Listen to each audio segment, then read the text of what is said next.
En los libros de historia se dice que el 13 de septiembre de 1847 los niños héroes murieron en defensa del castillo de Chapultepec, e incluso afirman que fue Juan Escutia quien prefirió lanzarse y morir envuelto en la bandera de México antes que verla mancillada por los estadounidenses. Sin embargo, queda en el aire la pregunta si es mito o fue realidad. Por ello, es necesario investigar más allá de los libros de historia oficial. Sin duda alguna, Juan Escutia, junto con Francisco Márquez, Juan de la Barrera, Vicente Suárez, Fernando Montes de Oca y Agustín Melgar son héroes por el solo hecho de quedarse en el castillo y defenderlo. Sin embargo, la historia que se menciona en los libros es un mito con el cual se buscaba sembrar en los mexicanos un desmedido amor por la patria. Los hechos son que, por ejemplo, Juan Escutia nunca se sacrificó por la bandera nacional, sino que cayó abatido con Francisco Márquez y Fernando Montes de Oca cuando intentaban huir hacia el jardín botánico. Los antecedentes se remontan a la invasión estadounidense a la República Mexicana, bajo el pretexto de violaciones en el estado de Texas. Por aquel entonces pertenecía a la época colonial. Ambas tropas se encontraron en el cerro de Chapultepec, donde se encontraban las instalaciones del Colegio Militar, último reducto de la defensa de la capital, donde se produjo la batalla final y la consecuente pérdida del territorio mexicano a favor de Estados Unidos. Los cadetes que estaban estudiando en el colegio militar, que tenían entre 12 y 18 años, se enfrentaron a los estadounidenses a pesar del aviso del director que se dirigieran a sus casas. En total, fueron 50 alumnos los que participaron en la batalla para ofrecer su vida en la defensa del país. Hasta ahora, la historia solo recuerda a 6 nombres: Juan de la Barrera, Fernando Montes de Oca, Francisco Márquez, Agustín Melgar, Vicente Suárez y Juan Escutia.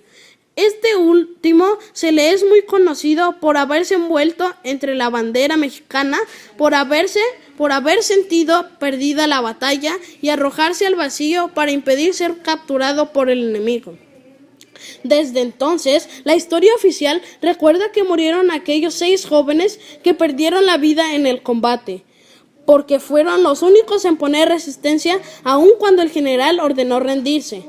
Actualmente en el castillo del Cerro de Chapultepec se encuentra el Museo Nacional de Historia y a sus alrededores se conmemora con placas los puntos donde murieron estos jóvenes defensores mexicanos.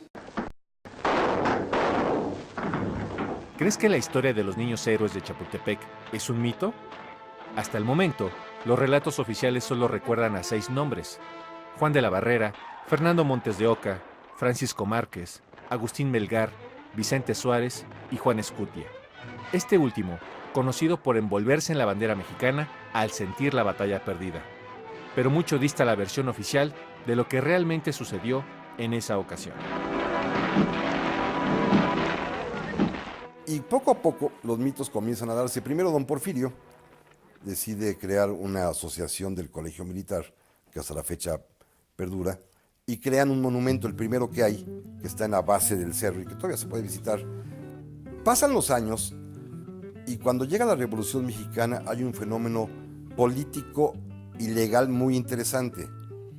Aunque la revolución no reconoce el pasado, sí acepta que el pasado fue lo suficientemente brillante como para poder ser un ingrediente, un alimento para sustentar un nuevo espíritu de disciplina, de honor, de marcialidad, de ejemplo en los nuevos cadetes, y entonces toman a los niños héroes. Pero no saben qué hacer con Juan Escutia, y a alguien se le ocurre que haya tomado la bandera del Colegio Militar en la azotea del castillo y se haya arrojado al vacío para salvarla.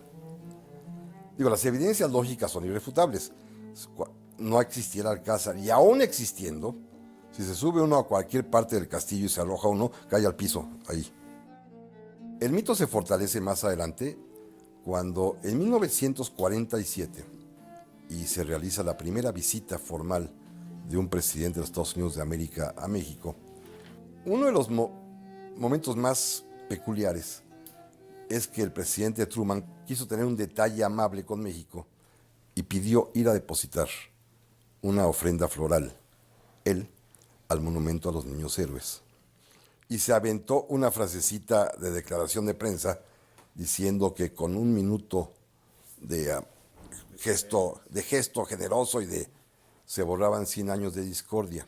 Y después de que se va Truman, sin querer, un viejo guardabosques en Chapultepec paseaba por ahí y le dijo a un señor: mire, aquí mi abuelito me dijo que están sepultados los 6 niños héroes.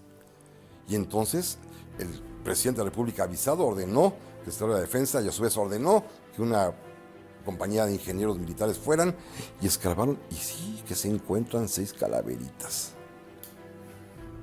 Órale. Y entonces, bueno, ya la rescatan. Entonces ya se construyó el nuevo monumento.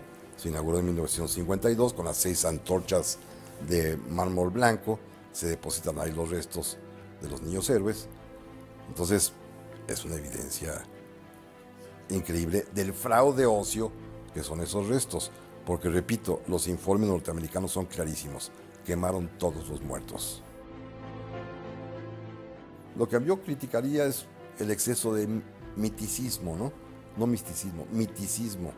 Porque sí es complejo tener un mito fundado en un hecho inverosímil y en un hecho que no existió, cuando hay hechos que sí existieron y que sí son auténticos.